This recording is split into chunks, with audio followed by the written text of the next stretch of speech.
Pani Jankovičová, dobrý večer prajem. Nepochybne energetika je to, čo je alfa omega celého národného hospodárstva a ťahuňom všetkého.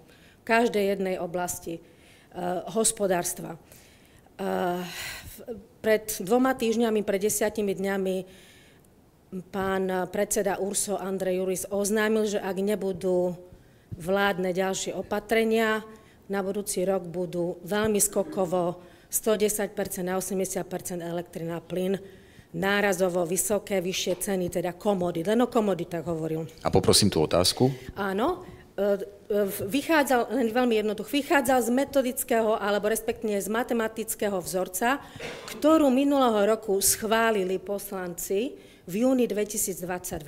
Boli to všetci poslanci za Oľano, bola tam z PS, ten pán Valašek, Smerodina, Saska. Títo všetci poslanci za tento matematický vzorec zahlasovali, že v cenách sa bude zarátavať cena komodity nakúpenej na burze.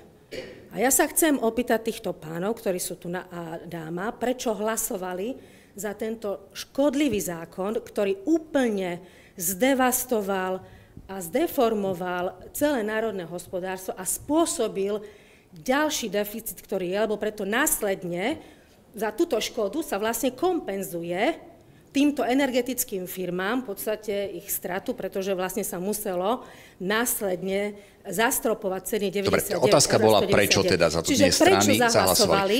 Dobre, ďakujem pekne za otázku. Pani Plaváková, prečo pán Valašek za to hlasoval? Tak ja som za ten návrh nehlasovala, to by skôr otázka na pána Valašeka, čiže ja sa vám neviem v tom vyjadriť. To je taká konkrétna otázka naozaj špecificky na niektorý návrh zákona, ktorý ja sa necítim teraz v tejto chvíli kompetentná vám na to odpovedať.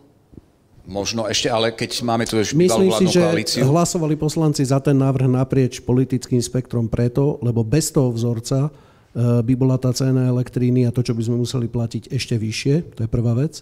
Druhá vec, myslím si, že žiaľ vláda pána Odora spí, pretože my síce máme zafixovanú silovú cenu elektríny pre domácnosti aj na najbližšie 2 roky, ale to neznamená, že sú zafixované poplatky. A neviem, či s tým vláda niečo robí. A poďalšie, my sme dali 1,6 miliardy eur, to je veľmi veľa peňazí kvôli tomu, aby sme zasejvovali, proste pomohli domácnostiam s cenami plynu. Neviem o tom, že by vláda niečo pripravovala na budúci rok, akým spôsobom chce regulovať ceny plynu. A toto si myslím, že bude musieť akákoľvek nová vláda okamžite riešiť, pretože inak bude veľký problém. Pán Takáč, ešte sa hlásilo slovo. Súhlasím s pánom Kráňakom, že vláda Odora nerobí nič v tejto súvislosti, čo sa týka cien energií, ale tu môžem povedať aj pánovi Kráňakovi, ktorý tu zase povedal, že burza bola za nás pred 10-12 rokmi. No, pán Kráňak, viete, čo spôsobila tá burza? Že tie ceny boli také nízke. Ale viete, čo spôsobila tá burza za vašej vlády?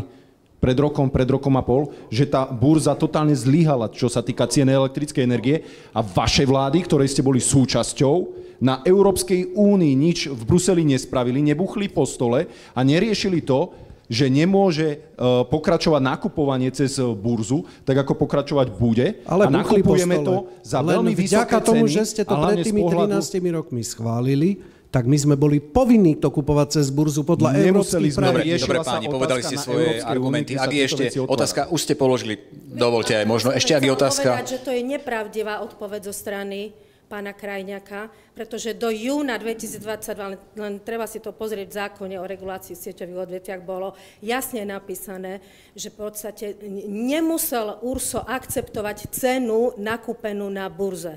Až od roku júna 2022 musí akceptovať cenu nakúpenú na komoditu na burze. To znamená, že teraz táto energetická firma nič ju nemotivuje, aby si robil dvojstranné dlhoročné kontrakty za najnižšiu cenu, ale mu je jedno, ako nakúpiť cenu na burze, pretože mu to štát a občania preplatia. Dobre, ďakujem veľmi pekne.